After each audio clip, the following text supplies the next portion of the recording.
There's been some talk lately that the gap between the free-to-play community and the spenders is just continuing to widen and is becoming insurmountable. Is that indeed the case? I personally really do not think so, and here is the evidence as to why. Let's take a look at the creator Rage Gaming. Now this dude is 100% free to play. He's been playing the game less time than I have, but him and his crew have already finished difficulty 5 of the Incursion Raid, and he's on the city section of Dark Dimension 6. That looks like in-game material to me, my guys. And again, he's 100% free to play. He's showing you how to get it done. Like with anything else in life, how do you get things done when they're difficult? It takes time and effort, right? It's a grind.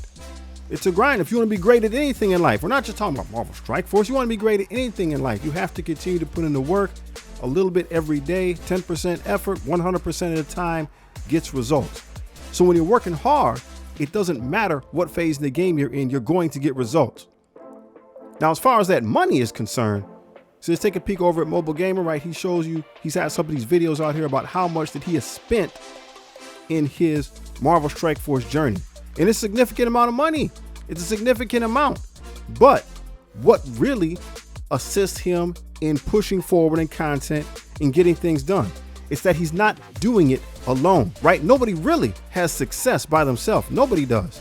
So right behind Mobile Gamer is a community effort, right? He has a community that he has on Twitch, on YouTube, people that share information. They talk about counters, and that's with any of the big content creators. And that information gets out across Discord and whatnot. That's what makes the difference. It's not the fact that somebody put some money down. That would help. But if you're not putting in the work, that doesn't mean anything. Besides, when you want to talk about the monetary advantage, don't forget what we learned about when we had that discussion, that forced conversation with Ambassador L. Now, Ambassador L's a whale. He runs around with big stuff. He's running around with a super score right now. But he shared with us, what it takes to be a big dog spender. See, art imitates life. And just like anything in life, the cats who spend, they really spend, man. And most of us aren't going to catch up with that, right? Do you spend $100 a month on this game? Are you willing to do that? Are you willing to spend $1,000 a month on this game?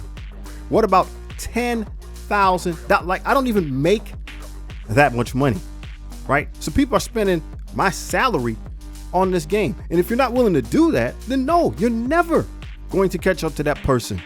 But that's a lifestyle, right? That's not just some dude who's living at home with his parents. Individuals who have money like that, that's a lifestyle. That has to do with their career and what they built up personally in their life. So unless you're willing to push yourself, not for Marvel Strike Force sake, but if you're willing to push yourself to that extent in life and do the work necessary in life to get that kind of lifestyle, no, you're never going to catch up, and you shouldn't. You shouldn't. The spender should indeed have the advantage. You can only control what you can control. What we have here is a picture of the #1 guy, Mr. Apocalypse, on the baby account. He does not personally have an Apocalypse, but you see some of the individuals who scored lower than him does. He beat them, right? Because he continued to push. He continued to outwork. He got himself in the #1 spot, right? You can do it too. It's something within your control. Your effort is 100% within your control. See, here's Little Gid. Now you see I'm ranked 28. Big Gid has made it up to 13 on occasion. And that's because I use my arena energy every day.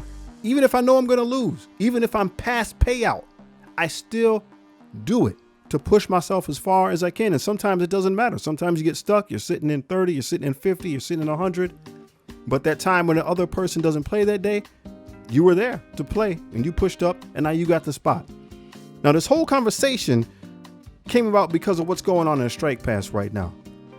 You get all these tier 18 materials, 7 red stars, and people are saying, well, that's not fair. It's not fair for the free to play. Guys, it doesn't matter.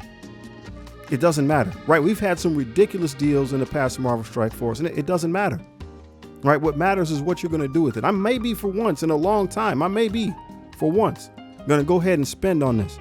But individuals saying that this is going to create the gap, that's just crybaby stuff in my opinion, man. It's an excuse. It's finally a good deal in the game. If you want it, go ahead and get it. Peace.